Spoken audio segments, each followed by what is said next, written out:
dia! Louvado seja o nome de nosso Senhor Jesus Cristo e para sempre seja louvado. Que alegria, meu irmão, minha irmã, estarmos mais uma manhã nos alimentando da palavra de Deus na Léxio Divina, leitura orante da Bíblia. Hoje, segunda-feira, dia 24 de janeiro de 2022, terceira semana do tempo comum. Hoje, meu irmão, minha irmã, nós estamos celebrando também o dia de São Francisco de Sales, ele que nasceu no ano de 1567, de uma família nobre, filho de uma duquesa, mas desde cedo sentiu um chamado para servir ao Senhor. Ele ficou conhecido como o apóstolo do amor e da misericórdia. Era um homem culto, estudioso, dedicado à palavra de Deus, à pregação do Evangelho. Ele foi doutor da igreja e fundador da Ordem da Visitação.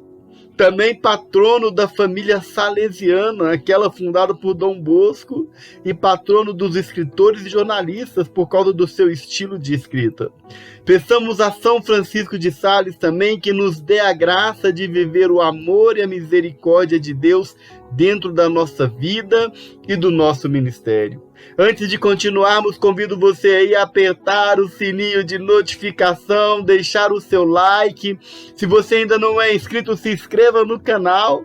E se já é inscrito, meu irmão, minha irmã, divulgue para as pessoas da sua família, de sua comunidade, de seu grupo de oração, em suas redes sociais, WhatsApp, Facebook e Instagram, para que mais pessoas conheçam o canal da Renovação Carismática Católica e tenham a oportunidade de receber um alimento sólido para o crescimento do nosso ministério, da nossa caminhada e de nossa fé.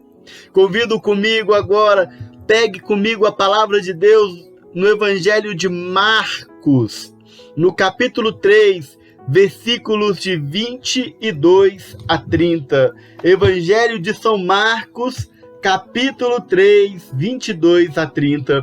O Senhor esteja conosco. Ele está no meio de nós. Proclamação do Evangelho de nosso Senhor Jesus Cristo segundo Marcos. Glória a vós, Senhor. Eu vou pegar um pouquinho antes do versículo 20. No título está assim: o pecado contra o Espírito Santo. Dirigiram-se em seguida a uma casa. Aí afluiu de novo tanta gente que nem podiam tomar alimento. Quando os seus souberam, saíram para o reter, pois diziam: ele está fora de si. Também os escribas que haviam descido de Jerusalém diziam: ele está possuído de Beelzebu, é pelo príncipe dos demônios que ele expulsa os demônios. Mas, havendo-os convocado, dizia-lhes em parábolas: como pode Satanás expulsar Satanás? Pois se um reino estiver dividido contra si mesmo, não pode durar. E se uma casa estiver dividida contra si mesma, tal casa não pode permanecer. E se Satanás se levantar contra si mesmo, está dividido e não poderá continuar, mas padecerá. Ninguém pode entrar na casa de um homem forte e roubar-lhe os bens, se antes não o prender, e então saqueará sua casa. Em verdade vos digo, todos os pecados serão perdoados aos filhos dos homens, mesmo suas blasfêmias, mas todo que tiver blasfemado contra o Espírito Santo jamais terá perdão, mas será culpado de um pecado eterno. Jesus falava assim, porque tinha dito: ele tem um espírito imundo. Palavra da salvação, glória a vós, Senhor.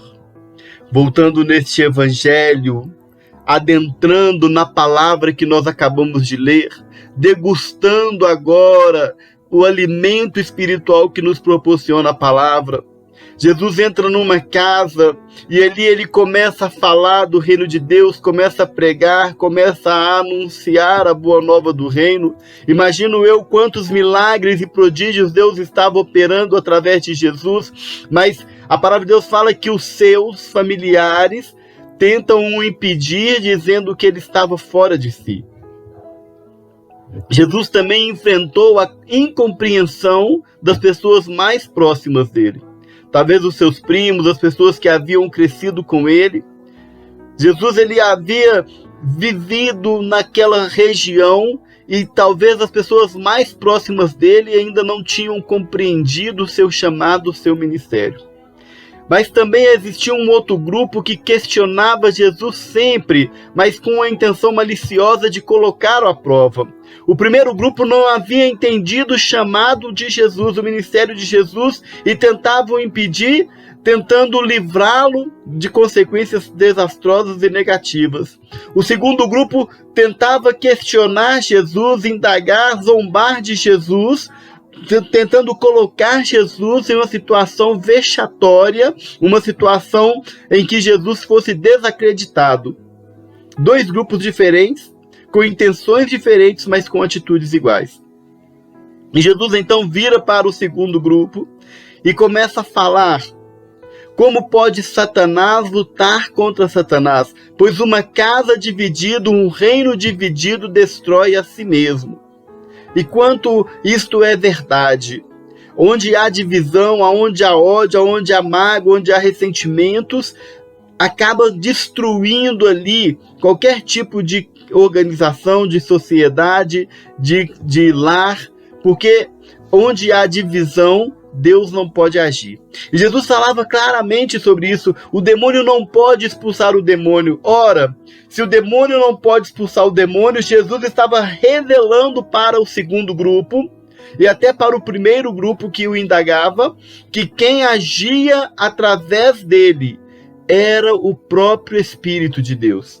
Era Deus realizando as obras através de Jesus. Até porque Jesus, quando ele veio ao mundo, ele se esvaziou de si mesmo, se igualou a nós em tudo menos no pecado. E toda a ação de Jesus era ação conduzida pelo poder do Espírito. Tanto é que quando ele vai ao deserto, a Bíblia fala que ele foi ao deserto impelido pelo Espírito Santo. E sempre quando ele ia tomar uma decisão grandiosa, como escolher os seus apóstolos ou qualquer outra coisa, ele subia ao monte para rezar, para pedir unção, para pedir direcionamento ao Pai e ao Espírito Santo. Ou seja, toda a ação de Jesus é obra do Espírito Santo. E quando Jesus então fala que o demônio não pode lutar contra si mesmo, e se ele está expulsando o demônio, então ele o faz não em nome de Satanás, mas em nome de Deus, pelo poder que vem de Deus. E qual que é o poder de Deus que age no meio do ser humano, no meio de nós? O Espírito Santo. Então Jesus revelava ali que as obras que ele fazia eram obras conduzidas pela unção do Espírito Santo. E aí ele termina a fala dele dizendo que todo pecado é perdoado, todas as blasfêmias são perdoadas, só não a blasfêmia, o pecado contra o Espírito Santo. Não tem perdão. E aí, meu irmão, minha irmã, trazendo para a nossa vida hoje, tem muitos ensinamentos aqui, muita coisa que eu, Arley, preciso refletir, porque Alexio Divino é isso, é trazer a palavra para a minha vida, trazer a palavra para dentro de mim, para a minha realidade e me alimentar dessa palavra, deixar essa palavra conduzir os meus pensamentos, as minhas decisões, as minhas atitudes. E trazendo para a minha vida hoje, primeira coisa, quantas vezes as pessoas à nossa volta não compreendem o nosso chamado, o nosso ministério. Quantas vezes nós somos chamados de fanáticos, pardais de igreja. Quantas vezes a pessoa tem falado não é necessário ir tantas vezes à igreja, e mesmo assim nós continuamos firmes no nosso ministério. Talvez pessoas que nós amamos nos questionam em relação à nossa caminhada, ao nosso ministério, à nossa fé. Não por maldade, mas porque não compreendem ainda o chamado de Deus. Quantas vezes eu mesmo dentro da minha casa fui incompreendido. Quantas vezes os meus parentes, os meus amigos mais próximos não foram compreensíveis com o meu chamado, com o meu ministério. E eu imagino assim com você também. Mas aí eu tenho essa certeza que às vezes até essa incompreensão, essa preocupação não é por um mal, mas é porque ainda não foram tocados, ainda não compreenderam os mistérios de Deus. Assim como aqueles que estavam repreendendo Jesus ali, seus familiares, eles o repreendiam não por maldade, mas porque tinham medo das consequências, porque ainda não compreendiam que ele era o Filho de Deus.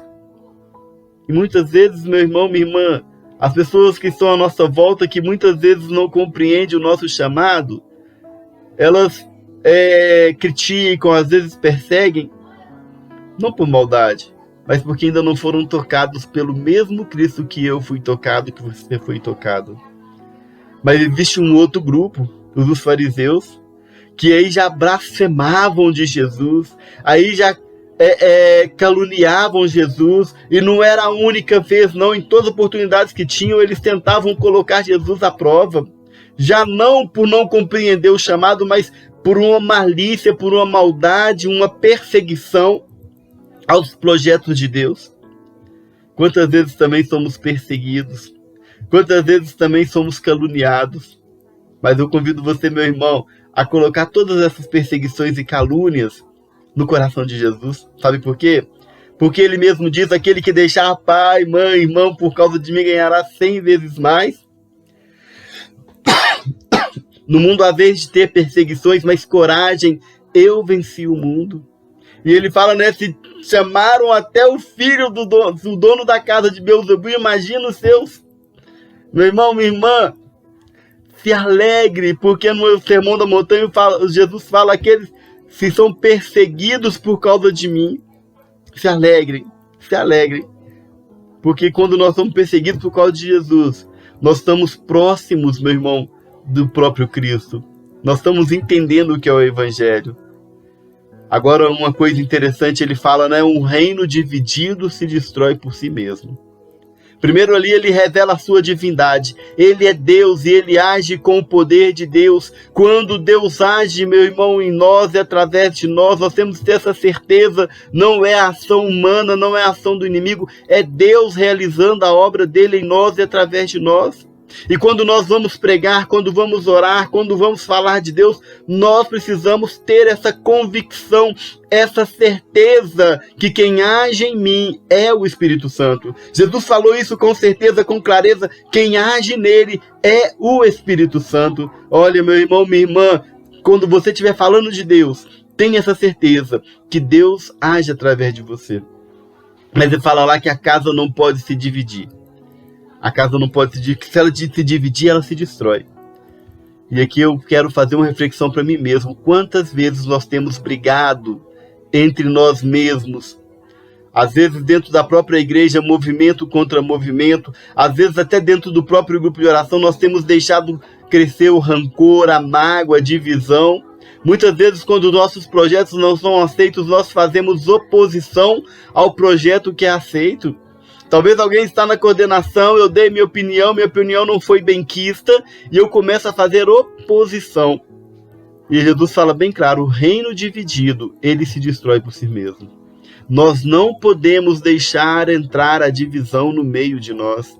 Dentro da minha casa, por mais que eu tenha conflitos, por mais que eu tenha que chamar a atenção das minhas filhas, às vezes brigo um pouquinho com a minha esposa num bom sentido, mas é necessário que, passando aquela realidade ali, nós entendamos que somos uma família, e uma família precisa de se amar acima de tudo. No nosso grupo de oração, somos várias pessoas, às vezes no núcleo, na coordenação, e muitas vezes com pensamentos diferentes. Mas nós não podemos ser oposição, nós não podemos ser divisão, porque um reino dividido não subsiste. E eu já percebi isso claramente. Certa feita num grupo de oração que eu gosto muito, pessoas ungidas, experientes, eu fui várias vezes nesse grupo de oração, e certa vez convidado para poder conduzir, pregar ali, e eu percebendo ali que as pessoas sabiam fazer tudo. Eram pessoas experientes, mas a graça não acontecia, porque tinha divisão no grupo de oração.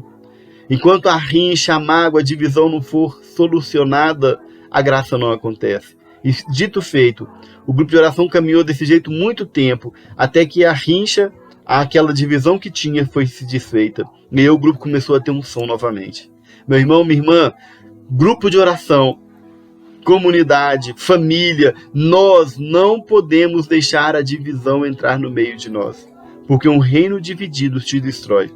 Por último, Jesus fala da blasfêmia contra o Espírito Santo. Ora, por que ela não tem perdão?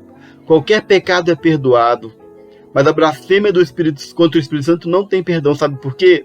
Porque blasfemar contra o Espírito é não acreditar na manifestação de Deus, é não acreditar na ação de Deus, é não acreditar no poder de Deus. Deus age, Deus realiza a graça dele e nós não acreditamos. Tudo que Deus faz é a ação do Espírito Santo.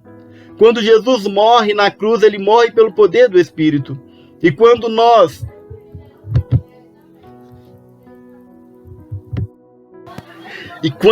não acreditamos na ação do Espírito Santo, Deus não pode agir na nossa vida. Por quê? Porque a salvação é obra do Espírito Santo. A transubstanciação na Eucaristia, o padre levanta a hóstia e fala assim: mandai o vosso Espírito Santo para que o nosso sacrifício se transforme no corpo e no sangue de Cristo. Toda a obra salvífica de Jesus, ele o fez ungido pelo Espírito Santo. Ou seja, a própria salvação se dá pela ação do Espírito Santo. É claro, é Jesus quem morre na cruz, mas o ministério de Jesus é ungido pela pessoa do Espírito Santo. A criação do mundo é obra do Espírito Santo.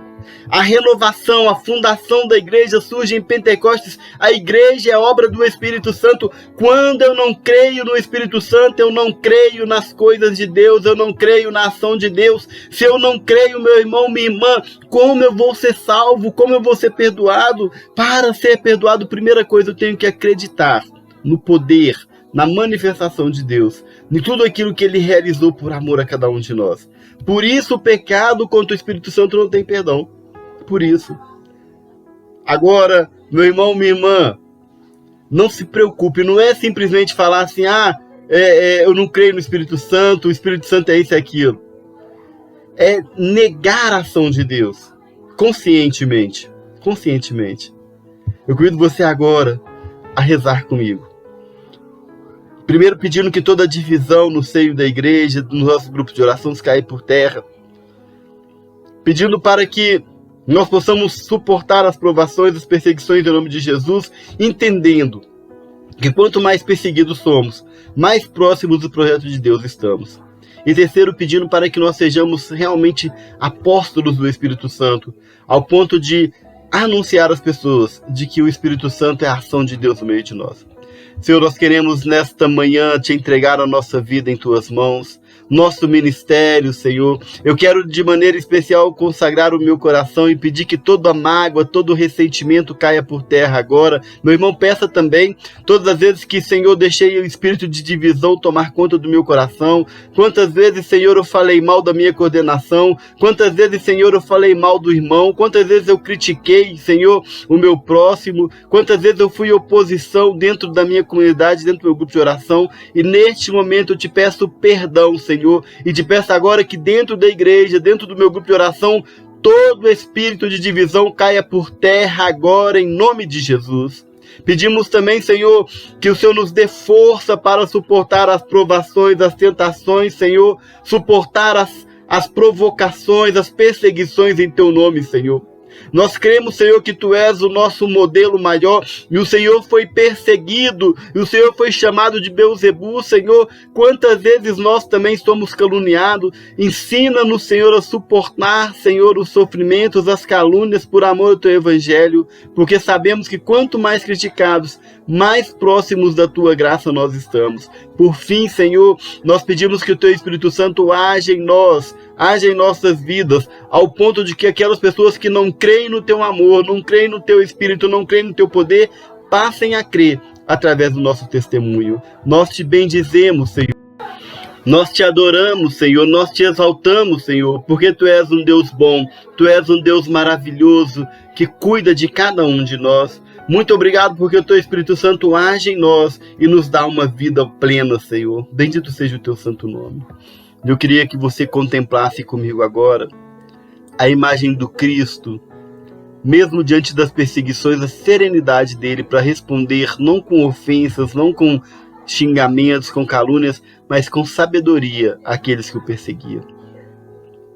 Vai contemplando agora a fala de Cristo, os gestos de Cristo, e que nessa contemplação também o Senhor te dê toda a temperança, toda a sabedoria, todo o discernimento, para que quando perseguido, caluniado, questionado da fé, você possa saber responder com simplicidade, mas com sabedoria àqueles que te perseguem. Muito obrigado, Senhor. Bendito seja o Teu santo nome, Senhor, por todas as graças que nós recebemos nessa manhã, através dessa Léxio Divina. Que Deus te abençoe, meu irmão, continue derramando muitas graças na sua vida e até segunda-feira, se Deus quiser. Olha, durante a semana, todos os dias, temos aí um irmão partilhando a Léxio Divina com vocês. Todos os dias, meu irmão, é um alimento sólido para que você possa crescer na sua fé. Não perca nem um dia. Deus te abençoe. Que Deus possa conduzir o seu dia, em nome de Jesus. Amém.